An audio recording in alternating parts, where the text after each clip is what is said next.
O João Calvino, ele é básico, né? É tipo assim, é mais um com uma ideia reformista. A grande questão é que a gente vai perceber que não tem, não tem uma um consenso entre os reformistas. Tipo assim, o Lutero, ele criou todas as ideias dele, considerado o principal, né, reformador. Aí o Calvino pegou as mesmas ideias do Lutero e criou a sua, outro pegou, tipo assim, todos pensavam a mesma coisa, todos queriam mudar a mesma coisa. Não, cada um foi adaptando de acordo com o seu ideal. Então não tem um consenso ideológico dentro dessa reforma. Cada reformador pensava de uma forma. Aí vem o Calvino. A ideia do Calvino ela é totalmente diferente da ideia do Lutero. A ideia do Calvino vem aqui, ó. Lutero dizia que você tinha que ter suas boas ações, né? Então, e já o Calvino não. O Calvino dizia que você já era predestinado. Quando você nascia, Deus já dizia, como disse Romário, né? Deus apontou o dedo e disse: esse é o cara. Então, essa é a crença do calvinismo. Algumas coisas é óbvio que ele vai ter aquela questão do não esbanjar, do não explorar, mas ele não vai condenar o enriquecimento. Para Calvino, enriquecer de certa forma é divino. Deus te escolheu para ser rico. Então, o que vai acontecer aí? Quem vai adorar o calvinismo? A burguesia. Porque antes a burguesia tinha dinheiro, mas não tinha uma religião. Todas as ideias religiosas condenavam o lucro, a usura. A Igreja Católica condenava a usura. O Lutero, mesmo mudando um monte de coisa, mas ele continuou condenando a usura. E vem o Calvino para dizer que não, que se você enriqueceu é porque Deus disse que você deveria ser rico. Então, ó, de acordo com ele, as pessoas não escolhidas nunca adentrariam ao céu. Agora, o que seria esse não escolhido para ele? Talvez o que não prosperou-se na vida, aquele que não conseguiu atingir seus objetivos, fica uma coisa um pouco vaga, né? E muito importante que ele diz isso aqui, ó. Vou até tentar marcar 2 vezes. Independente. Professor, tá sem um compartilhamento de tela. Oi? Não, desculpa. É porque eu tô na tela errada. Ah, tá certo agora? Eu pensei que tava sem um compartilhamento de tela. Tá. Então tá, então. Então, aí o que o Lutero vai dizer? Ele vai dizer que não depende de boas ações. Se você for escolhido por Deus, não importa o que você faça, você vai entrar no céu. Agora eu pergunto, como é que você sabe que você foi escolhido por Deus? A ideia de Lutero era da prosperidade. Então, aquelas pessoas que prosperaram mais do que as outras, eles são os escolhidos. Por isso que a burguesia vai adorar Lutero, não, Calvino. Vai adorar Calvino. Então vamos lá. Os calvinistas afirmavam que não existiam sinais para saber quem eram os escolhidos. Olha só, aquilo que eu acabei de falar. Como é que tu vai saber?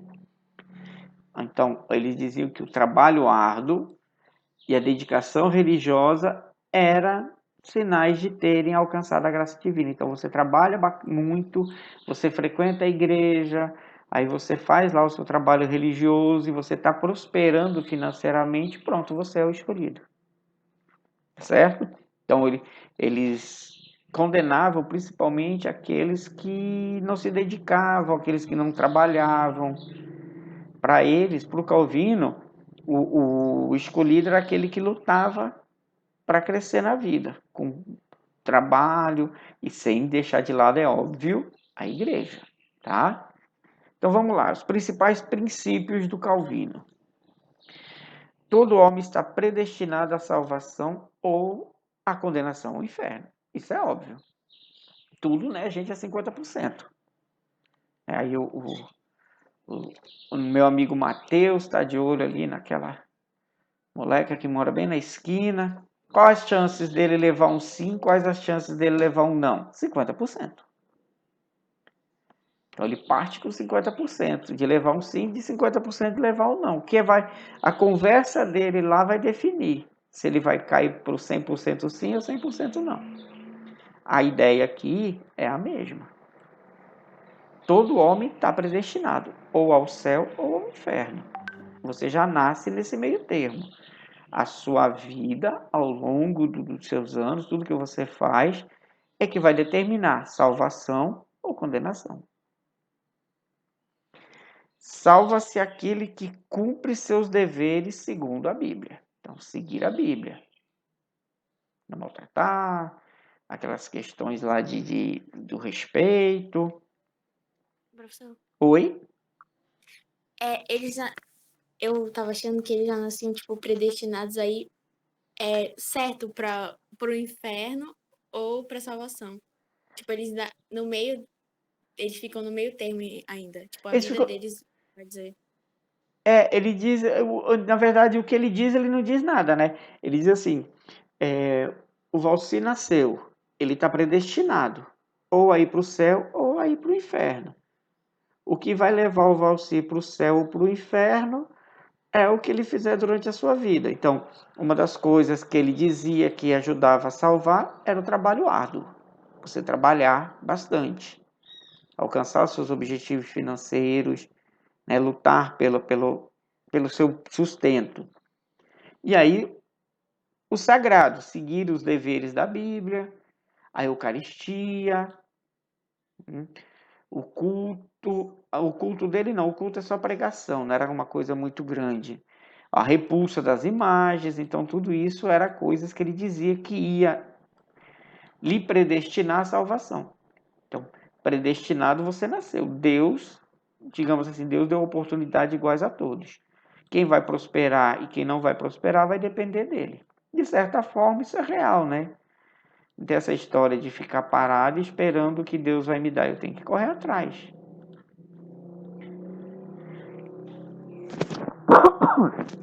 Senhor, preconizava a subordinação do Estado à igreja. Aí ele já era umas coisas meio louca, né? Aqui ele já dizia que os governantes tinham que ser submetidos à vontade da igreja. Então, aqui já são isso aqui já são ideias de como ele queria manter a igreja. Então aqui cumprir o que está na escritura, a Eucaristia e o trabalho árduo eram os sinais de predestinação à salvação. O culto deve ser reduzido à prece e à pregação. É aquela questão assim de... Ele não pregava muito de você ter um templo, de todo mundo ali. Não. O culto é você fazer as suas preces e você mesmo pregar. Qualquer cidadão pode pregar. Então, aquilo que muitas pessoas fazem até hoje, né? Chegam num canto ali, colocam uma caixa de som e começa a pregação. Isso aí, vários deles pregam isso, de você levar a palavra de Deus ao outro, né? E olha aí, mesmo você ganhando muito dinheiro, o Calvino ele condenava isso aqui, ó, o luxo e o esbanjamento. Mas como assim, cara? Eu vou ter muito dinheiro e não vou poder viver no luxo. Você pode ter muito dinheiro, você pode ter uma vida muito confortável, uma boa casa, um bom carro, mas sem ficar esbanjando demais. Tipo assim, se sou eu e mais uma pessoa na minha família, né? Só eu e minha esposa. Para que eu vou ter 4 carros? Para que eu vou ter uma casa de 50 cômodos? Entendeu? Então, essa era a ideia, esse é o que ele pregava. Para que a pessoa vai usar 2 correntes de ouro, 2 brincos de brilhante? Então, isso aí é esbanjar. Então, você pode viver bem, mas você não precisa ostentar, esbanjar. Tá? E ele não condena a usura e o comércio. Então, é isso aqui que vai fazer com que a burguesia venha para ele. Então, você pode, a partir do momento que você está agindo aqui dentro de uma lei, dentro de uma regra, Você está ganhando seu dinheiro como banqueiro, está emprestando, as pessoas vêm a ti pegar esse dinheiro emprestado a juro porque quer, você não está obrigando ninguém. Então, não tem nada de mal, não tem nada de pecaminoso nisso. De certa forma, verdade. Ninguém te obriga a ir lá no banco pegar um empréstimo, né? Então, por que eu vou condenar o banco? Eu aqui fui. Então, são pequenas coisas assim. Ele tenta equilibrar o ganhar dinheiro e o não ostentar demais, e o continuar com uma vida religiosa.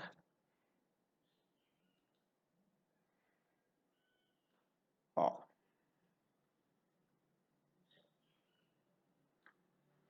o lucro e o êxito era visto como sinais da predestinação do homem trabalhador. Então, o homem que está trabalhando, o homem que está ganhando dinheiro, o homem que está conseguindo acumular, ter sua casa, seu carro, consegue viajar, consegue dar uma vida digna à sua família, esse é o predestinado. Esse Deus abençoou. O homem que corre, que luta, que trabalha e que não consegue prosperar, esse, de alguma forma, Deus não abençoou. Ele vai ser condenado ao lado ruim, ao inferno. Ela é uma visão um pouco diferente do que a gente está acostumado a ver, principalmente do cristianismo, né? Que Cristo sempre pregava a humildade, a questão do pobre. Aí o Calvino já vê a pobreza de um outro lado, de uma outra maneira.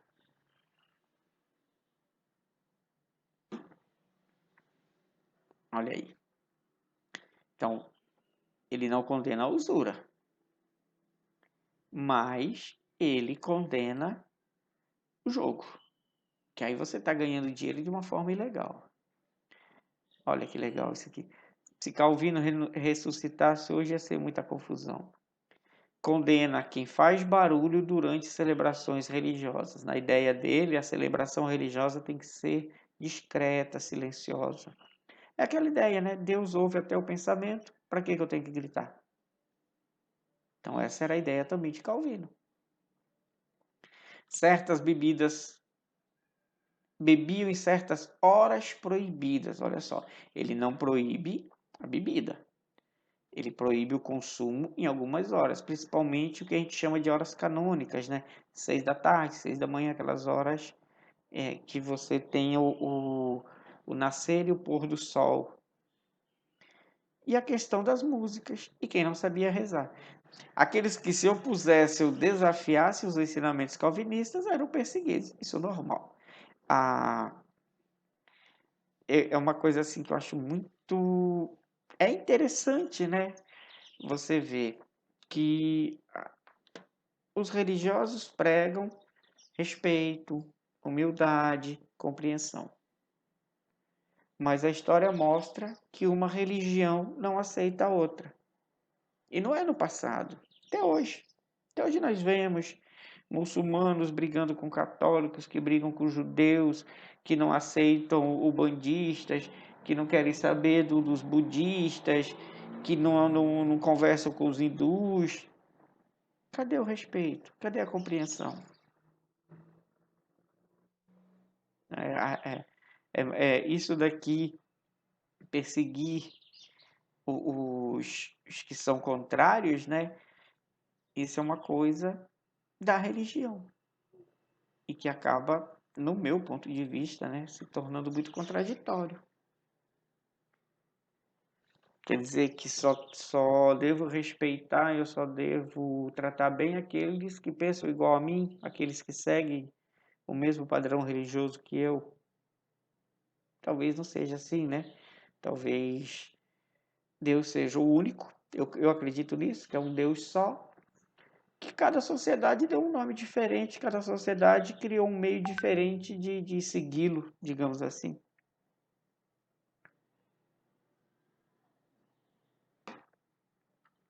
Aí vamos lá.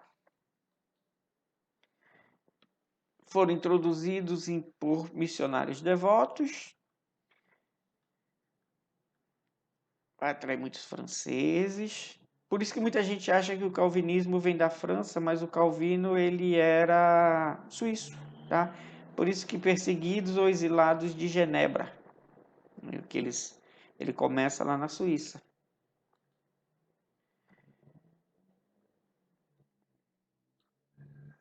Os calvinistas franceses ficaram conhecidos como huguenotes. Tem também os puritanos. Os calvinistas ingleses são puritanos.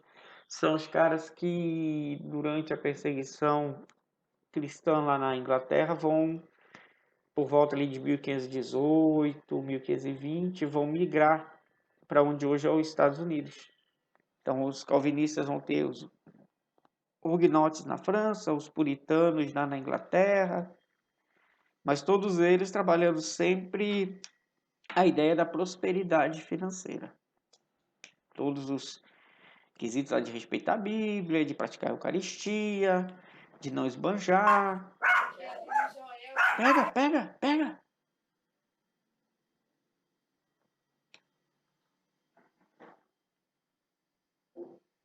O John Knox introduz o calvinismo na Escócia.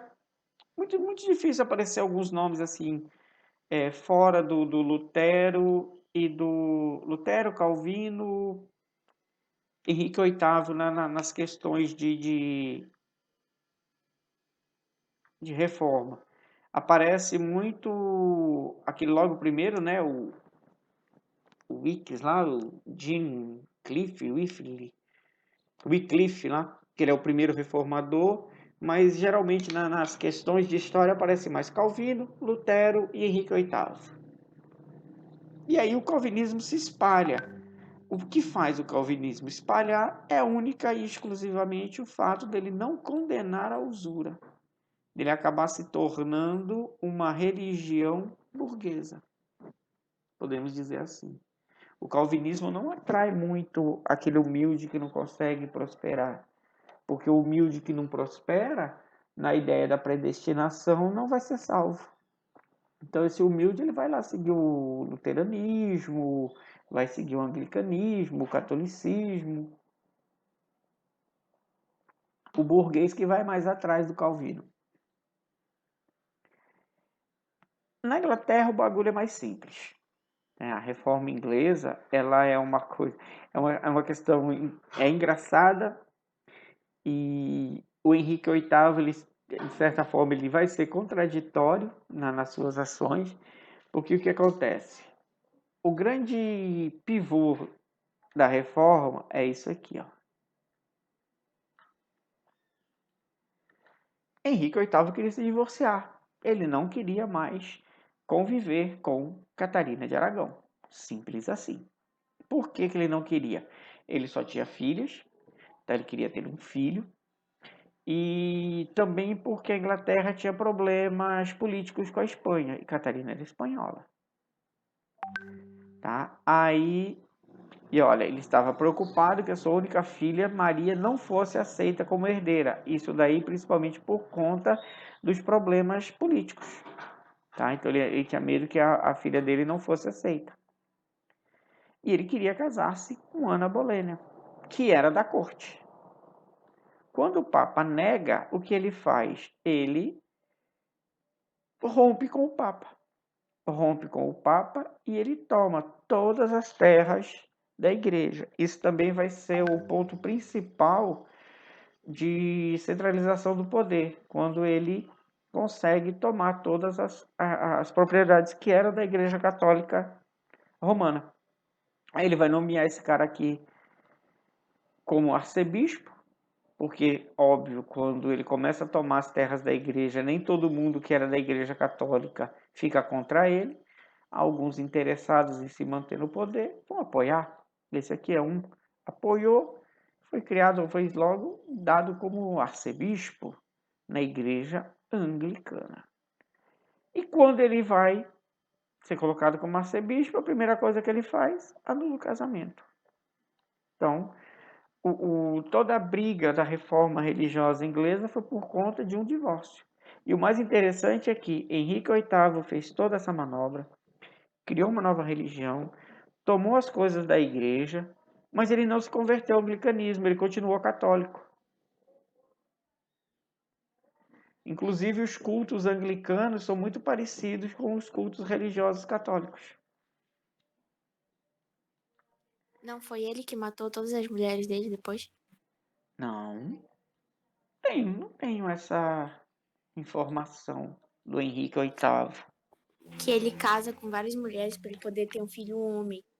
Aí depois ele vai matando as mulheres porque ele não consegue. Mas ele tem um filho homem que vai assumir o trono e vai morrer jovem porque ele tinha um problema de saúde. E aí depois Exatamente. a Maria, a filha dele, vai assumir. Mas olha, eu não sabia dessa história. Vou até pesquisar depois, eu não tenho conhecimento disso. Olha, é muita coisa, mano, a história. Por isso que eu gosto de história. Toda hora tu se depara com algo que você não sabia. Porque né, geralmente no básico do absolutismo, da centralização, da, da reforma, só aparece mais a Ana Bolenha e a Catarina, e eles não têm assim um desfecho. O que aconteceu com elas, né? Então, vamos lá. Aí ele se casa com Ana Boleyn em 1533. O parlamento aprova a separação da Igreja de Roma e institui isso daqui que vale praticamente até hoje.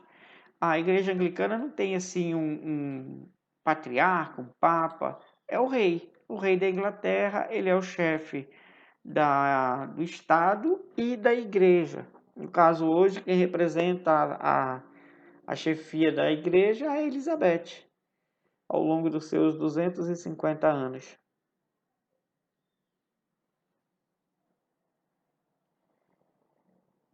Aí ele vai e a questão dele toda é a perseguição em cima dos católicos. Simples assim, tá? Ó, e curiosamente ele permanece católico. É tipo, eu só tô fazendo isso porque tu não fez o que eu queria, mas aí o pessoal tá aceitando, eu tô conseguindo me manter no poder porque eu fiz essa mudança, eu vou continuar aqui, mas eu vou continuar católico. Não vou me converter.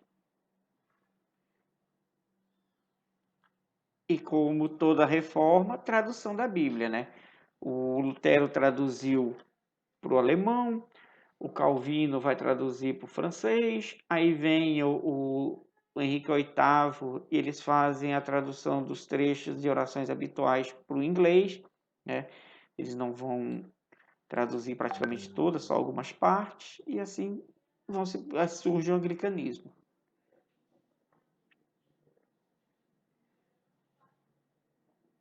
Algumas perseguições, mas onde eu quero chegar?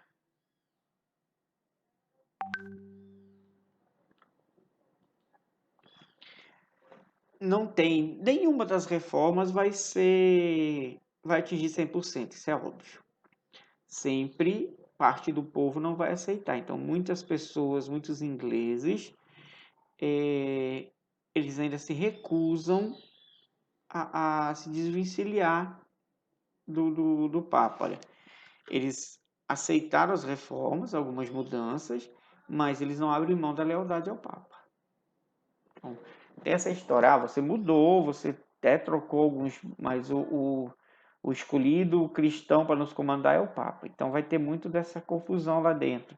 Vai ter até uma revolta lá, né, que é o período de Oliver Cromwell, tá, que vai ter uma guerra interna, que vai ser desse período que os puritanos vão fugir para os Estados Unidos.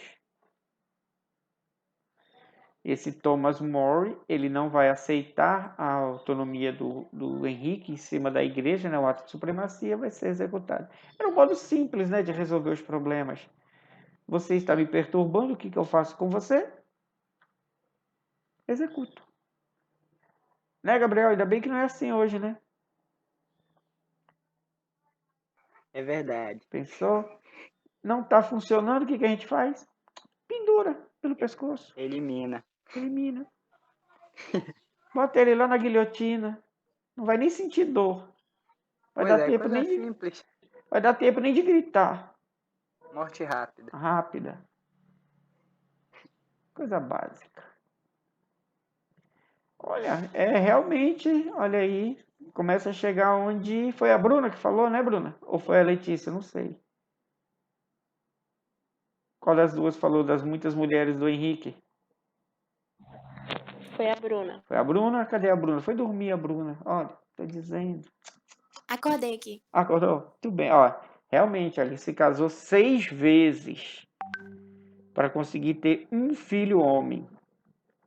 E esse filho homem ele vai assumir o trono, mas ele morre porque ele tinha problemas de saúde. E aí vai assumir Maria Tudor. Maria, ela era filha da espanhola. Então, o medo que o Henrique tinha que a Maria não ia assumir o trono não se consolida, né? Porque ela assume. E ela assume de forma brutal. Ela é conhecida na história como Maria a Sanguinária. Pessoa boa, né? Por que queria dar uma voltinha com ela aí, Matheus? Eu não. Quer não? Dançar um forrozinho? Não. Então, mas por que Maria ela vai se tornar sanguinária? Porque ela é espanhola, é óbvio, né? A mãe dela é espanhola e nós sabemos que a Espanha é um grande país católico até hoje. E ela era católica, ela não aceitava a ideia protestante. Então, tudo que era contra o catolicismo, ela elimina. Olha aqui, ó. Muitas pessoas são. A forma dela matar é São muito legal. queimadas. Queimadas vivas. A fogueira, ela é muito usada na religião como símbolo de purificação. Olha só que lindo. Eu estou te queimando aqui nessa fogueira, mas não é maldade. Eu estou queimando porque essa fogueira é santa. Ela vai queimar seu corpo impuro e ao mesmo tempo essas chamas divinas vão purificar a sua alma que vai direto para o céu. Olha que lindo. Agora vê se você vai sair dela vivo ou morto, né? Não, o teu corpo já era, a tua alma que será salva. A fogueira santa estará queimando seu corpo impuro e mandando a sua alma para o céu. Então não é maldade. É um ato de salvação. Eu estou te salvando. Maria vai falecer em 1558 e aí começa as Elizabeth. E aí, primeiro assume uma filha de Ana Bolenha, ou de Catarina de Aragão, e agora assume Elizabeth, filha de Ana Bolenha. Aí ela volta com o protestantismo, e aí ela vai ser a pessoa que vai com qual a Inglaterra vai prosperar muito. A Elizabeth, ela tem uma visão muito mercantilista, tá? Então ela vai partir para cima do negócio das navegações. Ela vai, como ela volta com o anglicanismo, ela vai investir nas colônias que surgiram na América do Norte. Ela vai incentivar os corsários, que são corsários piratas contratados por uma nação. Então, o que ela faz? Como nós sabemos, né, que a Inglaterra, França, Holanda, elas não dominam as colônias aqui da América. As colônias da América são dominadas por Espanha e Portugal. Então, o que eles fazem? Eles contratam piratas para roubarem os navios espanhóis e portugueses. Certo? Então ela vai investir muito nisso e vai ser um governo que vai desenvolver muito financeiramente a Inglaterra. Certo? Então nós notamos que cada processo de reforma, ele por trás, só o Lutero que não tinha muito isso. Alguns historiadores dizem que não. Alguns relatos pouco divulgados dizem que a bronca do Lutero é porque a congregação dele não fazia parte da divisão dos lucros da indulgência, mas isso não tem nenhuma comprovação. O mais comprovado é que Lutero realmente queria mudar, queria que a igreja fosse um pouco diferente. E os outros, eles já seguem uma linha, que nem o Calvino segue a linha de apoiar a burguesia, de pregar riqueza. o Henrique VIII, toda a questão era uma questão pessoal, de querer trocar de esposa. Então, muitas vezes, a religião vai ser usada dentro da história para atingir um objetivo pessoal, não a questão religiosa propriamente dita. Então, tem muito isso. Hoje em dia tem, né? Hoje em dia nós temos aí falsos profetas que pregam muitas coisas só para o enriquecimento pessoal, para ganhar dinheiro, e assim vai. Então, infelizmente, ao longo dos milênios, a religião vem sendo usada aí como forma de dominação, como forma de impor uma vontade pessoal acima da vontade de Deus. Um dia eles vão se encontrar com Deus, um dia eles vão ter que explicar isso lá, né? Esses aí já tiveram que explicar lá o porquê, né? E os de hoje um dia também irão. Certo? Encerra aqui. Então, a primeira aí, sobre os movimentos religiosos da Europa do século XVI e XVII, é incorreto. O que está errado nessa coisa aí? Então, vamos lá. A intenção original dos primeiros reformadores não era romper a unidade da Igreja Católica, mas sim restaurar práticas e doutrinas supostamente mais puras e verdadeiras. Isso aqui é da verdade. Né? O Wycliffe, o Lutero, eles não queriam separar nada, eles queriam apenas dar uma melhoradinha. A B. Observou-se nesse período não apenas uma, mas várias propostas de reforma, todas as quais alegavam estar restaurando o autêntico cristianismo católico. Verdade, vem aí luteranismo, calvinismo, anglicanismo. Do calvinismo vai ter os puritanos, vai ter os huguenotes lá franceses e assim vai. Hoje em dia, eu não sei ao certo, mas tem mais de 2.000 denominações cristãs no mundo. Mais de 2.000 nomes de igrejas cristãs no mundo. Para que tudo isso se Deus é um só? Essa ideologia de Cristo é uma só. Mas vamos lá, né? Não é isso? Havia um consenso entre os reformadores a respeito da forma que a verdadeira igreja deveria assumir. Ah, agora isso aqui está errado. Eu até comentei agora há pouco ali com vocês. Não havia esse consenso. Cada um foi criando a sua ideia de acordo com o seu objetivo, com a sua ideologia. Não tinha essa história de todos concordam com a mesma coisa. Tá? Tanto que o Lutero prega a humildade e condena a usura. Calvino não. Calvino ele condena, ele prega o bem-estar financeiro, ele condena o luxo e a ostentação, mas ele não condena a usura. Na base da religião desencadeada na base da rebelião iniciada por Lutero, desencadeada por uma nova campanha de venda de indulgências, estavam inquietações espirituais de longa data relativas à salvação. Sim, essa briga vinha de muito tempo, essa história desde as cruzadas, digamos assim. Ah, se você for lá para o Oriente matar os infiéis, não é pecado. Aquela vida não importa. Só importa a vida dos cristãos. Então, Lutero ele já vinha condenando esses meios de que os membros da igreja diziam a pessoa estar ou não salva há muito tempo. E a indulgência vai ser o ponto final, né? Como é que dinheiro compra salvação? Nunca vi falar que Deus precisa de dinheiro. O humanismo renascentista abriu caminho para as reformas religiosas ao questionar a antiga estrutura medieval de entendimento dos textos sagrados. Também é certo.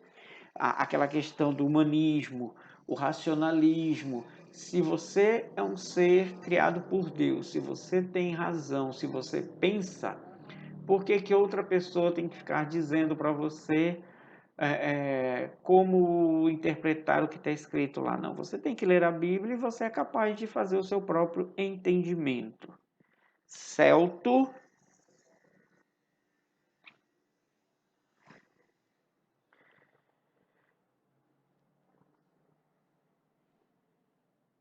Quase na hora da merenda. Daqui a pouco o Paulista abre ali a cantina. O cristianismo incorporou antigas práticas relativas ao fogo para criar uma festa sincrética. Vocês sabem o que é sincretismo? O sincretismo religioso é quando você associa elementos de uma outra religião ou de um outro culto, até, digamos, pagãos, dentro do cristianismo. É muito comum esse sincretismo dentro das religiões afro. Quando começou a ter, principalmente aqui no Brasil, as religiões com matriz africana, e muitos negros não se convertiam ao cristianismo, eles seguiam seus próprios ideais religiosos.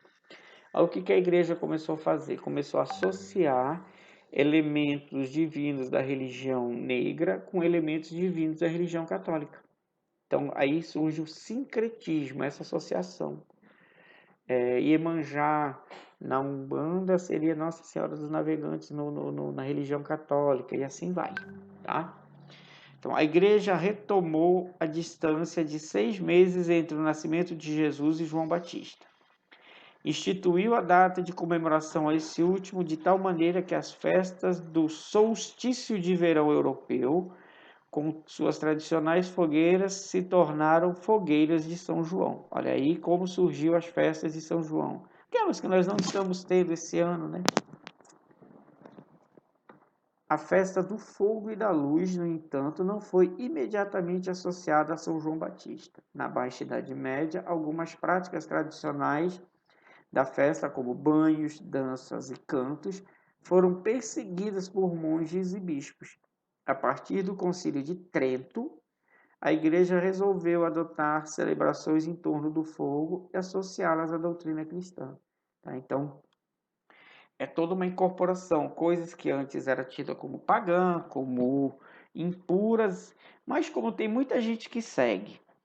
E aí eles veem a ideia, tipo assim, se tem bastante gente que segue, e se eu incorporar ela ao cristianismo, essas pessoas vão seguir também as ideias cristãs, então eu junto.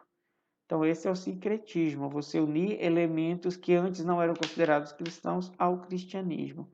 Então, e as fogueiras, os banhos, as danças, tudo vão fazer parte agora da festa de São João.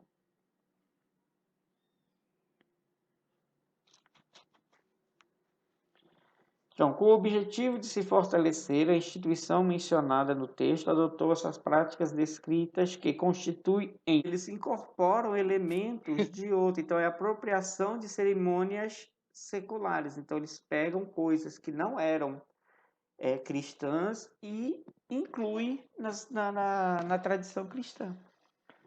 Tá certo? Atos ecumênicos, não. O que é um ato ecumênico? Ato ecumênico é quando vários membros de diversas igrejas diferentes celebram. Naquela época não tinha muito disso, não. O povo de uma igreja não queria se unir ao da outra, não. Eles queriam se matar. Terceira. Qual é a alternativa da segunda? É a apropriação de cerimônias seculares. Eles pegam cerimônias que não eram ditas cristãs e incorporam. A Igreja Católica faz muito isso. Tipo, se você não pode vencê-lo, junte-se a ele. É mais ou menos isso. Como muitas pessoas celebravam João Batista através de cerimônias usando danças e fogueira, e a igreja condenava essas pessoas, então essas pessoas não seguiam o cristianismo, no Concílio de Trento, que é um concílio de bispos, eles resolvem mudar isso. Bora incorporar os elementos das cerimônias de João Batista ao cristianismo. Aí você agrada essas pessoas e todas essas pessoas se tornam cristãs, todas essas pessoas se tornam dizimistas da Igreja Cristã Católica. Olha que legal. É uma flexibilização da igreja. Isso acontece muito. Se vocês puxarem aí o nosso amigo Google e colocar aí cultos evangélicos ou cultos de igrejas protestantes na década de 80, vocês vão ver que as imagens são totalmente diferentes de hoje. Um dito protestante, em 1980, as mulheres, os vestidos eram no mínimo 5 dedos abaixo do joelho, cabelos longos, sem brinco, sem maquiagem, né? Então era toda uma postura. Não tinha muito negócio de cantar e dançar dentro de igreja, era todo um sistema muito rígido. Por que que foi mudando? Foi mudando porque como a Igreja Católica era um pouco mais flexível, então ela atraía mais, somente o jovem. Aí depois algumas igrejas começaram a mudar, a instituir música, a instituir danças, a instituir coisas diferentes, a deixar de proibir tanto a questão das roupas. E aí a igreja teve que se adaptar, ela teve que se modernizar. Tá? Então essa flexibilização, algumas igrejas mudarem o que era tradicional para algo mais moderno, isso vem desde lá do tempo do início do cristianismo. Você vai se adequando com a sociedade. Se a sociedade não quer mais o culto assim, você muda. Quando início da década, meados da década de 90 do século passado, quando o Padre Marcelo começou a cantar aquelas músicas do movimento carismático, em cima de trio elétrico na Bahia, para puxar, para chamar cristão, isso foi um assombro. A igreja cristã brasileira não queria aceitar. O Papa foi e interviu por ele. O Papa aceitou, porque para a igreja, para os caras lá de cima da igreja, aquilo era uma forma de atrair o jovem. Ah, mas está no meio de uma festa pagã. Não importa. Pelo menos em algum momento aquele jovem parou de ouvir aquela música e está ouvindo ali, aplaudindo e de alguma forma lembrando de Deus. Então, teve que ser feita essa modernização das igrejas. Isso vem sendo feito aí desde os antigamente. João Calvino dinamizou o movimento reformista através de novos princípios, completando e ampliando a doutrina luterana. Entre as mudanças propostas por Calvino, a doutrina luterana não estão o que ele não mudou? Tipo assim, ele não incorporou, né? Ele não pegou na questão lá oh, meu Deus!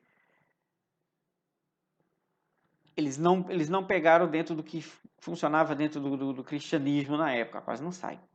Separação do Estado e a livre interpretação da Bíblia, isso tá. Aceitação do livre-arbítrio e o reforço da autoridade papal. Aceitação do livre-arbítrio, tudo bem. Agora, nenhum deles trabalha com isso aqui. Aquela coisa de infiabilidade do Papa. O Papa nunca erra. O Papa é perfeito. Isso não. Isso está fora de cogitação. Nenhuma religião reformista aceita isso. Todos eles veem o Papa como uma pessoa normal e que só está ali como chefe da igreja, mas que é passível a erros como toda e qualquer pessoa, tá certo? Então, fecha aí a